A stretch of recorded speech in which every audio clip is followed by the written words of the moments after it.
வணக்கம். காதல் எப்பொழுது வரும்? இதை பற்றி இன்றைக்கி பார்க்க போகிறோம்.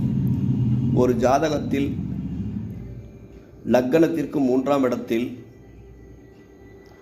ராகு கேதுக்கள் இருந்து, எந்த லக்னமாக வேணாலும் இருக்கலாம், அதுக்கு 3ஆம் இடத்துல ராகு கேதுக்கள் இருந்து 6, 8, 12ஆம் அதிபதிகள் திசை நடக்கும் காலங்களில், லக்னத்துக்கு 6ஆம் அதிபதி, 8ஆம் அதிபதி, 12ஆம் அதிபதி திசை நடத்தும் காலங்களில் 3ஆம் அதிபதி புத்தி நடந்தால், இங்கே 16லேயும் வரும், 40லேயும் வரும், 60லேயும் வரும்.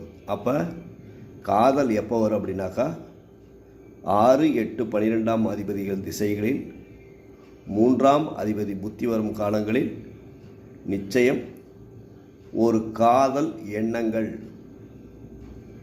நிச்சயமாக வாழ்க்கையில் கண்டிப்பாக வரும்.